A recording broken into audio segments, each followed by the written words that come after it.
There is something slightly unsettling about a person who never upgrades their car. Not in an obvious way, not in a way you could point to and explain. Just a quiet feeling in the back of the mind when you realize the car in their driveway is the same one that was there a decade ago, the same one that was there when their kids were small, the same one from before the job change, before the move, before everything that has happened in the years between then and now. The world around them reorganized completely. New phones, new house maybe, new version of themselves in almost every measurable way, but the same car. And something about that does not quite add up. You find yourself doing a small calculation without meaning to. They can afford a new one. You know they can. So it is not about money.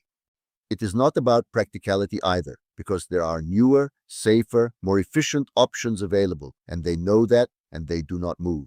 There is no obvious explanation, and the absence of an obvious explanation is where this gets interesting, because the people who do this, who hold on to the same car across 2 decades of a life that changed in nearly every other way, are not making a transportation decision. They are making a psychological one.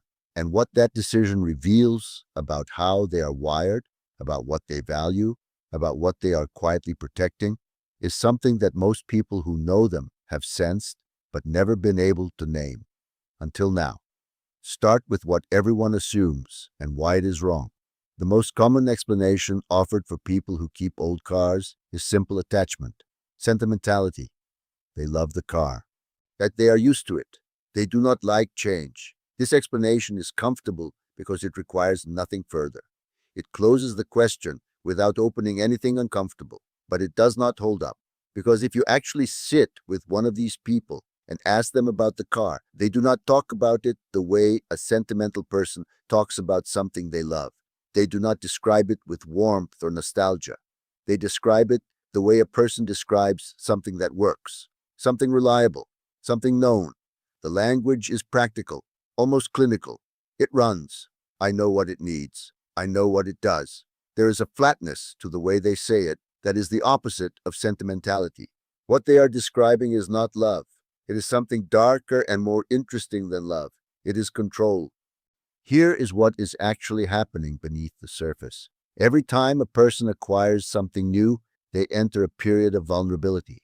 A new car means new unknowns, new sounds that need to be learned, new behaviors that need to be understood, new ways it might fail that have not yet revealed themselves.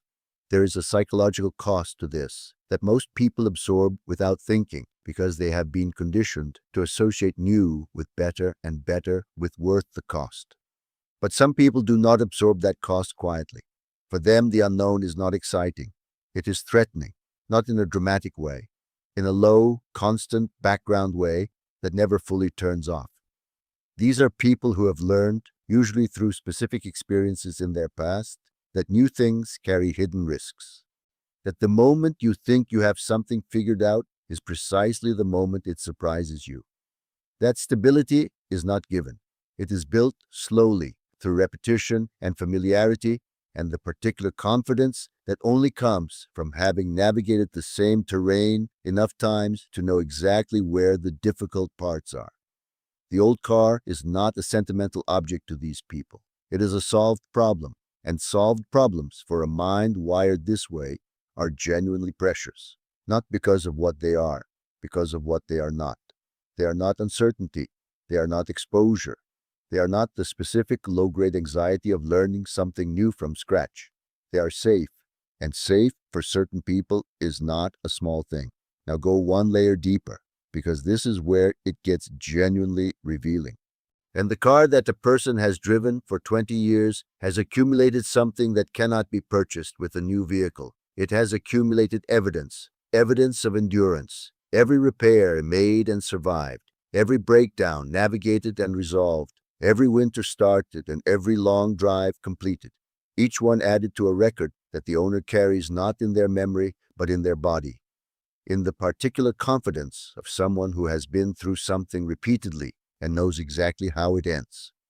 Psychologists who study resilience talk about the importance of what they call mastery experiences, moments and periods where a person confronted a challenge and succeeded, where the outcome confirmed that they were capable, that they could handle difficulty, that things could go wrong and they could bring them right again. Then these experiences are the foundation of genuine self-confidence, not the performed kind, the quiet internal kind that does not need to announce itself. For people who have driven the same car across 20 years of breakdowns and repairs and miles and seasons, the car itself has become a record of mastery experiences. It broke and they fixed it. It failed and they handled it.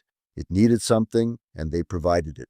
Over and over, across 2 decades, the car asked something of them and they answered. That record does not transfer to a new vehicle. It starts over. And starting over means temporarily losing access to that particular feeling of proven competence. Some people are not willing to give that up for the sake of a newer model. There is a social dimension here that cuts in an unexpected direction. In most of contemporary life, like what you own signals where you are. The car in the driveway is supposed to communicate something about your trajectory, about whether you are moving up, whether you are succeeding, whether you have arrived at the level, the neighborhood, or the job, or the social circle implicitly requires. Upgrading the car is not just a practical decision. It is a social performance, a visible marker that things are going well, that you are participating in the expected rhythm of acquisition and progress. The person who drives the same car for 20 years has quietly opted out of that performance. And this is where something darker enters the picture. Because opting out of a social performance is never entirely neutral. It is a statement, even when it is not intended as one. It says something about how much this person values external validation, or about how much weight they give to other people's assessments of their choices, about where, precisely, their sense of self is anchored. People who know these long car drivers often describe them the same way without realizing they are describing the same thing. They say things like, they do not care what people think. They are hard to impress. They have their own way of measuring things. What they are describing, without the psychological vocabulary for it, is a person with an unusually internal locus of evaluation. Someone who has moved their measuring stick inside, away from the noise of social comparison, and planted it somewhere that other people's opinions cannot easily reach. This did not happen accidentally. It was built through years of making decisions that looked wrong from the outside and turning out to be right, and through learning, slowly and privately, that the external signal and the internal reality are not the same thing and that only one of them actually matters. The old car is not a failure to upgrade. It is evidence of a person who stopped needing to prove anything to anyone a long time ago. But here is the part that nobody talks about, the part that sits underneath all of it. Keeping the same car for 20 years means that car has been present for 20 years of a life.